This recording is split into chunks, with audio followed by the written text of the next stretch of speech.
We start off with the latest coming in from Hong Kong, which has disqualified 4 opposition members of its legislature for endangering security. This move has now raised the prospect of a walkout by pro-democracy legislators who oppose what they see as Beijing's tightening grip on Hong Kong. Now, these expulsions came shortly after China's parliament adopted a resolution.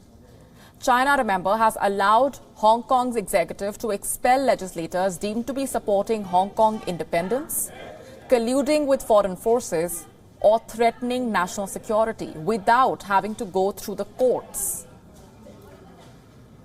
Earlier, the 19 Democratic members of Hong Kong's 70-seat legislature threatened to resign if any of them was disqualified. While Hong Kong's Legislative Council is controlled by a pro-Beijing camp, the resignations of its pro-democracy lawmakers would turn it into a rubber stamp. Pro-democracy leaders in Hong Kong have tried to take a stand against what many in the former British colony see as Beijing's tightening grip over Hong Kong and the diminishing freedoms.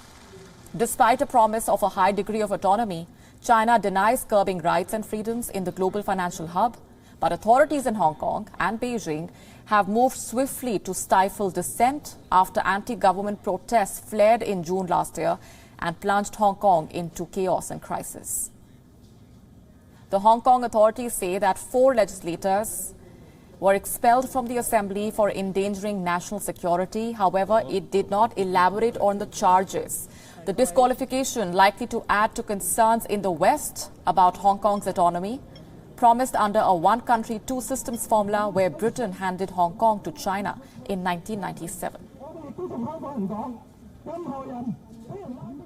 And joining us live on the broadcast is our correspondent Richard Kimber, live with us from Hong Kong. Thanks very much, Richard, for joining us. If you can bring us up to speed with the latest, while the disqualifications have happened, no clarity on the charges and what the possible resignation that the lawmakers have been talking about would mean. Yes, this decision has sent shockwaves through the political establishment here, with the entire pro-democracy camp in Hong Kong's legislature threatening to resign because of these 4 members being disqualified. That would effectively mean that there is no real opposition in Hong Kong's legislature at all, and therefore there are accusations being fired around that would really leave the Hong Kong legislative chamber as nothing more, as you say, than a rubber stamp for any kind of policy handed down by Beijing.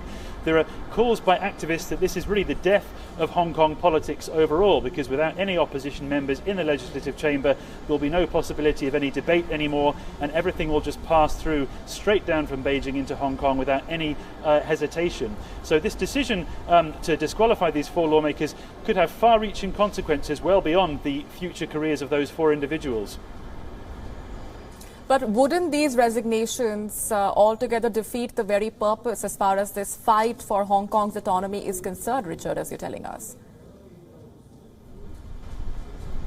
Well, certainly there are concerns here that if all of the opposition lawmakers do indeed stand down, then of course, as you say, there will be no opposition at all anymore, and that would indeed defeat the purpose of political opposition as a concept. But what the opposition lawmakers are saying is, if they are at risk of being disqualified simply for opposing government policies, or for example for advocating ideas that are no longer thought to be acceptable by the government here, then there's no point in them being in the chamber at all. And so their idea is to try and resign en masse as a concept, to try and show the rest of Hong Kong and to show the world that there is no functioning opposition in Hong Kong anymore. And so it's really almost a publicity stunt in a way, but more so perhaps just a means to really prove that there is no point for them to continue in their roles if there are rules like this one that could mean that they're disqualified from their posts even if they do not resign themselves. Any clarity from the Hong Kong authorities at all on what charges we are talking about here? As far as we know, they have been disqualified, legislators have been disqualified for endangering national security, but nothing beyond that. There's no specific explanation, but there are 4 specific rules that have been outlined in these new regulations handed down by Beijing, applying to all lawmakers. And as you say, this does not require the court to be involved anymore. And that means that if legislators are deemed to be endangering national security, if they are deemed to be supporting the idea of Hong Kong independence, if they're deemed to be refusing to acknowledge China's sovereignty over Hong Kong, or if they're deemed to be invoking foreign interference into Hong Kong affairs, then under any of those 4 circumstances, it will be within the powers of the Hong Kong government to have them disqualified from their positions in the legislative chamber. So as to exactly which of these 4 charges are being levelled against the 4 lawmakers, it's not quite clear, but the 4 lawmakers have said that they are seeking legal advice themselves, and they've not ruled out the possibility that they may try and challenge this decision. But the expectation in the next few hours here is more so, will the entire pro-democracy camp off the back of this move decide to resign, and therefore really the future of Hong Kong politics is in serious doubt.